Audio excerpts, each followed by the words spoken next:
Nos experts ont donné rendez-vous à Céline dans notre quartier général.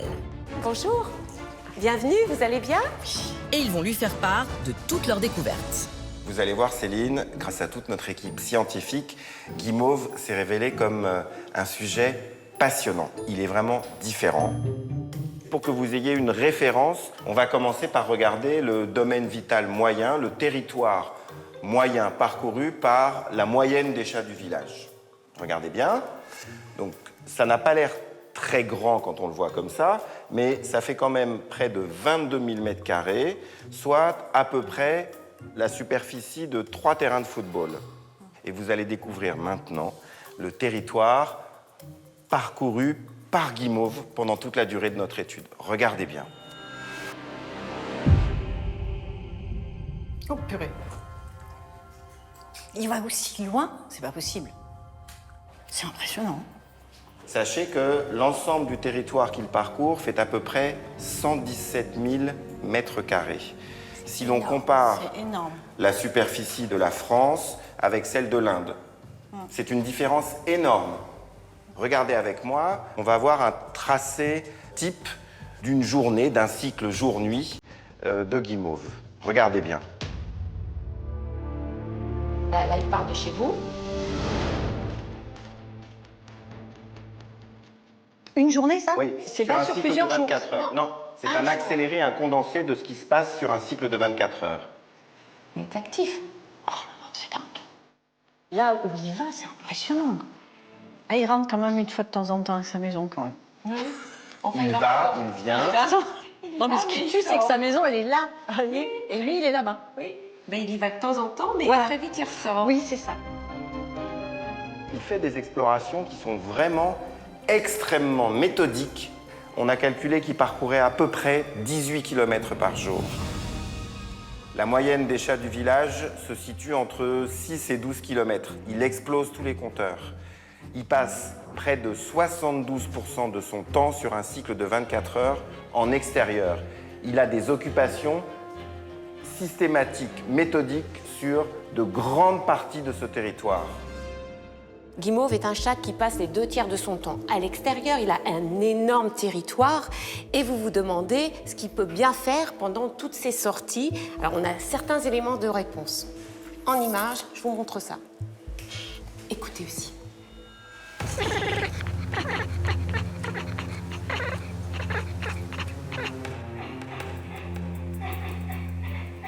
Il chasse, là. Il chasse. L'oiseau là-haut. Oui, il m'a déjà attrapé des oiseaux, oui. Vous voyez, ça c'est un cri bien spécifique. Son cerveau est dans un état très très différent de celui dans lequel il est par exemple quand il est avec vous à la maison. Ce type de comportement, de vocalise, c'est vraiment de la part du chat une forme de caquetage, de grincement de dents. Il y a plusieurs théories pour expliquer ça. La première, ce serait que le chat est en train de reproduire le mouvement qu'il ferait s'il attrapait cette proie et qu'il commençait à la mastiquer.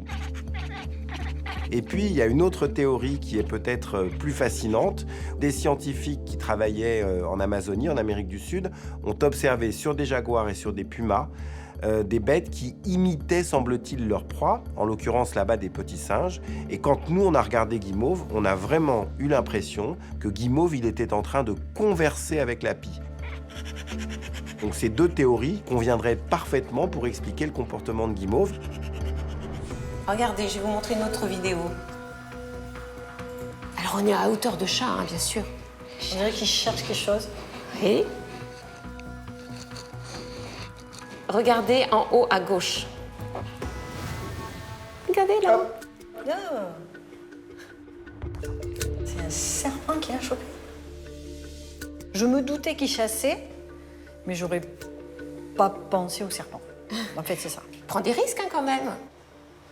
Il est fort possible qu'un jour il rentre pas, ouais. Malheureusement. Vous le dites comme ça. Eh bien, parce que vous voulez que je dise comment? Je peux pas le dire autrement. Hein. Donc il y a un jour, oui.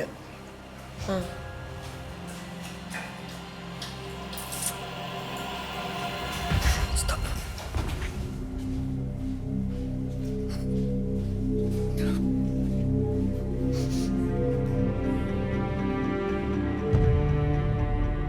Chaque propriétaire de chat entretient un lien bien particulier avec son animal. Alors c'est notre devoir aussi en tant que vétérinaire de ménager l'humain et l'animal sans pour autant cacher la vérité. Et c'est vrai qu'en participant à cette expérience, Céline pensait qu'elle pouvait affronter cette vérité. Mais je pense qu'elle était bien trop difficile et trop douloureuse pour elle. Céline, alors... Bah, non, mais c'est pas dramatique. Bah, parce que vu ce qu'il fait et vu où il va, je me dis qu'un jour il rentrera pas, et c'est comme ça. Parce qu'il préfère être dehors que dedans, donc c'est le risque à prendre. Il y a une chose qui m'a marquée chez vous, Oui. c'est que vous avez une chatière. Hein. Oui. Vous savez que si on empêche un enfant, un adolescent de sortir, si on lui enlève un peu de liberté, qu'est-ce qu'il a envie de faire? Sauver plus. Voilà. Ces contraintes que vous lui donnez, c'est vrai qu'il a soif de liberté, il a soif d'indépendance, il a d'autant plus soif de liberté qu'on le contraint à la maison. Peut-être. Hein. Il ne faut pas le frustrer, si vous voulez. Actuellement, Guimauve a 3 ans, ce qui en âge humain correspond à un âge de 25-30 ans. Il est en pleine possession de ses moyens physiques et évidemment, l'expression de ses besoins, c'est de sortir, de divaguer, de guetter et de chasser. Sa propriétaire, elle voit du risque dans tout ça, elle voit du danger et donc elle pense bien faire en restreignant ses sorties, voire même en l'empêchant de sortir et en condamnant la chatière. Mais d'un autre côté, la conséquence directe de ça, c'est qu'il va avoir de plus en plus envie de divaguer et donc, pour elle, de faire des fugues. Et dites-vous aussi qu'à chacune de ses sorties, il apprend. Donc plus le temps passe, plus il fait d'apprentissage. Il m'apprend surtout à être patiente, j'ai l'impression. Il vous apprend à vous, mais il apprend aussi pour lui. Soyons optimistes, vraiment. Oui, c'est Merci à vous. Merci. Merci. C'est nous, Céline. Rentrez bien. Au revoir. Merci beaucoup. Au revoir. Merci. Au revoir.